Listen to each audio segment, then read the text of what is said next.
असेतु सिन्धुपर्यन्ताय यस्य भारतभूमिका पितृभू पुण्यभूमिश्चैव स वै हिंदूरिति स्मृतः। भारत भू का सच्चा छिपाया गया इतिहास आपके समक्ष रखने का हमारा प्रामाणिक प्रयास है। हमारे इन कोशिशों को लाइक सब्सक्राइब करके आप हमें सहयोग करने की कृपा करें। बेल बटन जरूर दबाएं।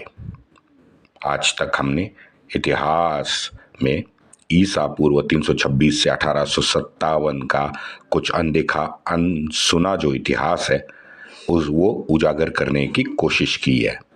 इससे आगे निजाम, मराठा और राजपूतों का इतिहास शेष है। कृपया सहयोग करें, वरना यूट्यूब से ये हमारा इतिहास भी ओझल होने की आशंका है। वंदे मातरम। जय श्री राम। योगेश अनंत काले सभी सुनने वालों को प्यार भरा नमस्कार। मित्रों, हमारी सीरीज हमने शुरू की है 1857 का स्वातंत्र्य समर भाग दूसरा। उससे पहले शुरुआत करने से पहले मैं आपसे रिक्वेस्ट करना चाहता हूँ, अगर आपको इस विषय में रुचि है और जो मैं बताने जा रहा हूँ, अगर वो आपको अच्छा लगे तो ज़रूर लाइक कीजिएगा, शेयर कीजिएगा और सब्सक्राइब करना ना भूलिए। चलो आगे बढ़ते हैं। मित्रों, कल हमने दास बाबा के प्रसाद के बारे में बात की थी। जो ये रोटी और रक्त कमल का संदेश था वो उत्तर भारत में हवा की तरफ फैलता चला गया था। बीच में फिर ब्रिटिशों के सोजिरों ने उसको रोका। उसमें देखा कि भाई इसमें क्या संदेशा है, कौन सी चिट्ठी है, किस भाषा में है। कुछ नहीं था, क्योंकि असल में ये रोटी है ना, ये रोटी स्वयं संदेश का काम कर रही थी।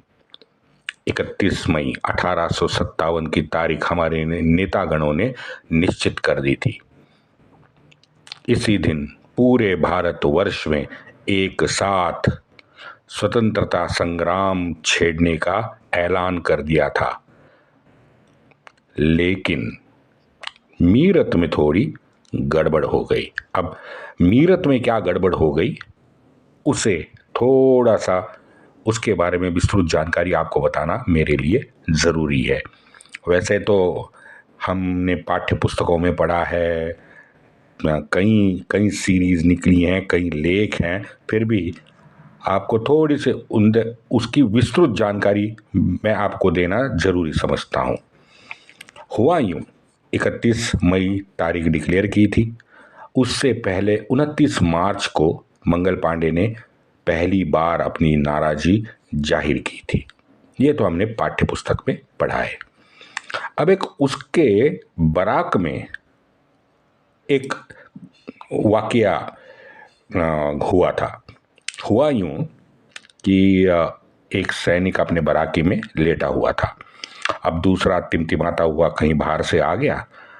अब ये जो लेटा हुआ सैनिक था, इसने वो बाहर से जो अभी अभी आया हुआ दूसरा था उससे मांगा पानी।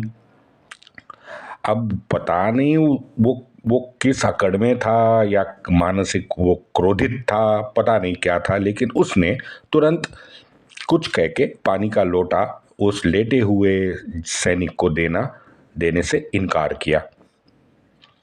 अब पहले वाले ने उसको छेड़ दिया और बोला, भाई ये जो तू अकड़ और तेवर दिखा रहा है ना, जरा बाहर जाके देख, वो नए कारतूस आए हैं। उनको लगी है चर्बी और वो तोड़नी पड़ती हैं दांतों से। बेटा मेरे सामने तो अकड़ दिखा रहा है, हाँ, तब क्या करेगा जब वो चर्बी आपको दांतों से तोड़नी पड़ेगी। अब ये जो है, ये वाक्य आग की तरह बराक में फैल गया। गोरे अफसर को पता चला। गोरे अफसर ने फिर हाथ जोड़ के सलाह दी कि भाई ऐसा कुछ नहीं है, आप हाथ से भी उसे तोड़ सकते हो, लेकिन जाहिर है उसका कोई फायदा नहीं हुआ। हमारे मंगल जी पांडे थे 34 पलटन बराकपुर के सैनिक। मंगल जी तो स्वभाव से ही तामसी थे और पक्के सनातनी थे। सुन के ये जब मंगल पांडे जी ने सुना, गोरे अफसर बराक में आया, उसने हाथ जोड़ा, हाथ जोड़ के उसने सलाह दी। सभी सैनिक चिढ़े हुए थे और मंगल पांडे स्वतः तामसी स्वभाव के थे, तो वो अपनी धोती तो पहने थे लेकिन ऊपर का कुर्ता नहीं पहना था।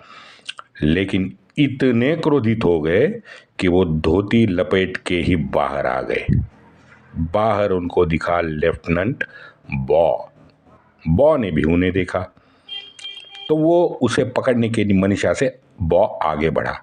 अब उसका आक्रामक भाव आते देख मंगल पांडे और चिढ़ गए और क्रोधित हो गए। मंगल जी ने सीधे बॉ पे वार कर दिया। जैसे ही मंगल जी ने वार किया तो वो देख रहा था थोड़ी सी दूर पे खड़ा हुआ मेजर ह्यूसन।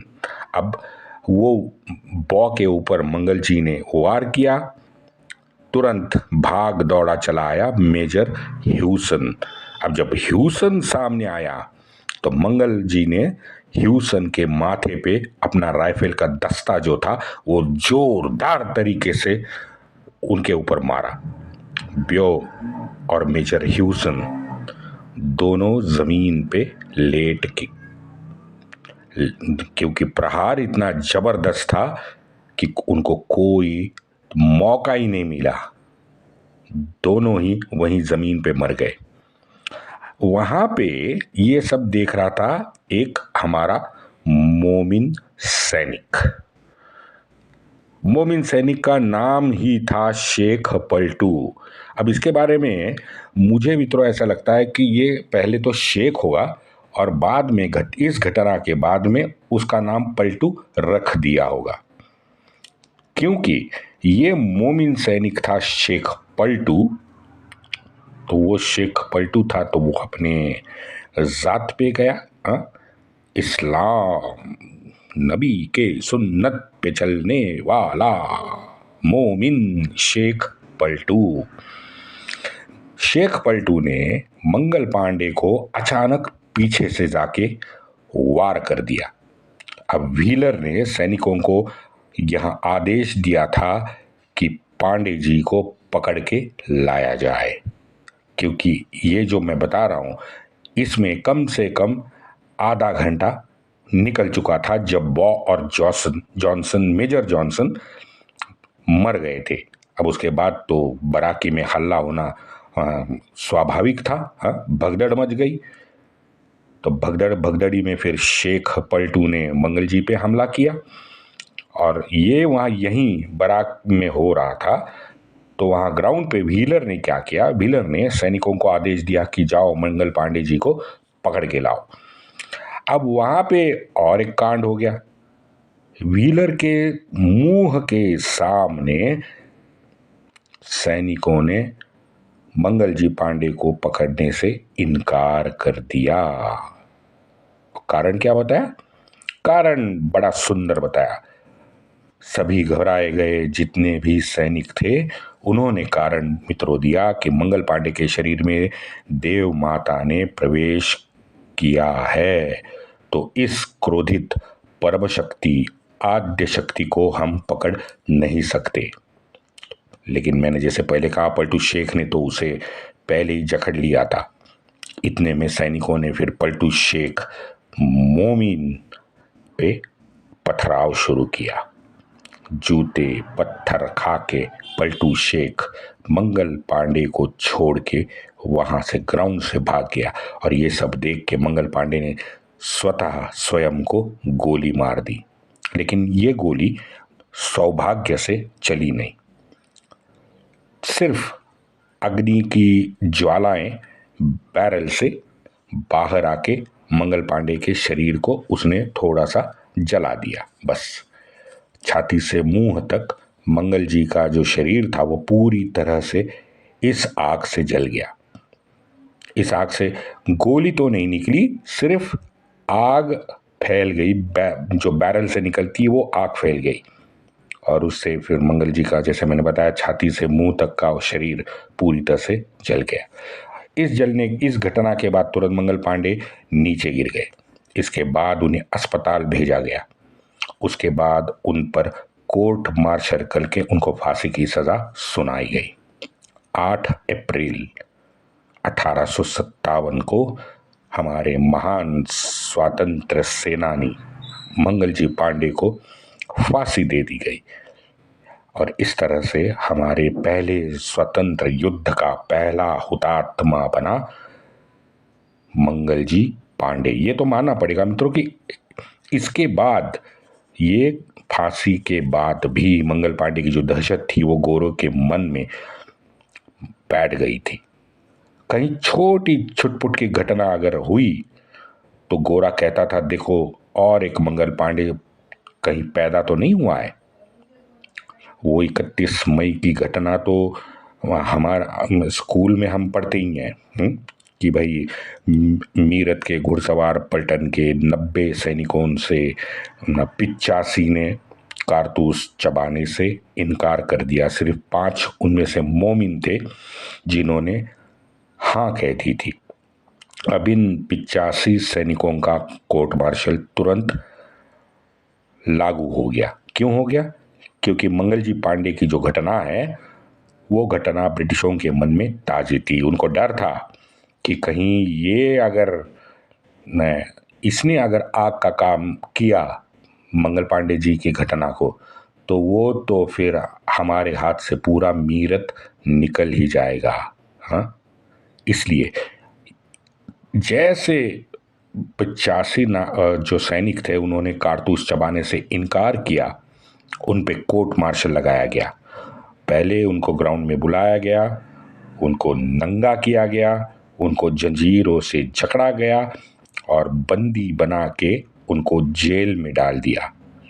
अब ये जो 5 सैनिक थे ना, ये उसी शाम, अब ये जो मैं घटना बता रहा हूँ ये सुबह की घटना थी। भाई सुबह ग्राउंड पे बुला के इनको नंगा करके बंदी बना के जेल में डाल दिया।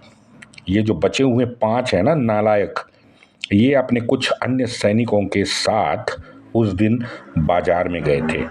बाजार में मित्रों बहुत एक अद्भुत घटना हो गई। अब बाजार में ये सैनिक चल रहे थे तो उनको देख के कुछ महिलाएं एकत्रित हो गई, और एकत्रित होके उन्हीं महिलाओं ने ये जो सैनिक थे उनको चूड़ियां भेंट की बाजार में शाम को। धन्ना सिर्फ चूड़ियां भेंट नहीं की, उसके बाद में अत्यंत अपमानास्पद तरीके से सैनिकों को बहुत बहुत गंदा उन्होंने सैनिकों को इशारे किए, और उनको उनके ये जो सुबह के निर्लज्जता पूर्ण वर्तन था ना, उसके लिए उनको कोसा। उन महिलाओं ने क्या कहा? 2-4 वाक्य लिखे हुए हैं तात्कालीन लेखक ने। महिलाओं ने उनको खूब कोसा। महिलाओं ने कहा, तुम्हारे 85 भाई बंद सुबह जेल में है और तुम यहाँ पे नालायकों हंसते खेलते बाजार में खरीदी करके घूम रहे हो। शर्म आनी चाहिए तुमको। हमें तुमको देख के शर्म आती है। अगर तुम में लड़ने का पुरुषार्थ नहीं बचा है, ये लो चूड़ियां पहन लो और घर में बैठो। हाँ, हम लेते हैं जिम्मा आपका। अब इतने भले बाजार में, क्योंकि महिलाएं सैनिकों को कोस रही थी, तो पूरा बाजार उनके आसपास जमा हो गया कि भाई क्या चल रहा है। ये तो बहुत बड़ी घटना हो गई बाजार में उस दिन शाम को। इस भले बाजार में सबके सामने अपमान होने से ये 5 सैनिक और उनके साथ जो आए थे ना वो सैनिक, वो अब भड़क गए। दन दनाते बराक में आए, दन दनाते राइफल उठाई, एक नारा दिया, मारो फिरंगी को, मारो फिरंगी को।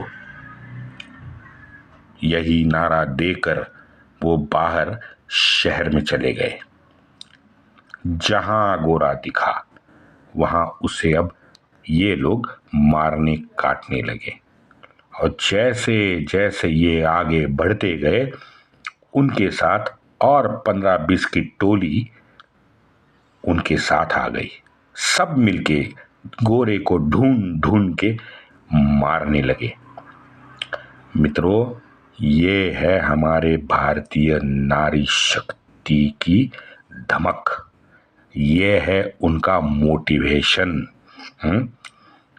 हमारी नारी 1857 की भी चाहे हो, वो चाहे घर में कुछ सारे काम घर के करती हो, लेकिन जब समय आया ना, समय आया तो पुरुषों का धैर्य, पुरुषों का पुरुषार्थ जगाने की शक्ति उनमें थी। कल देखते हैं ये जो मैंने ये बताया ना, सैनिक तनतनाते गोरों को मार के घूम रहे थे, उनका क्या हुआ। चलो कल देखते हैं। वंदे मातरम।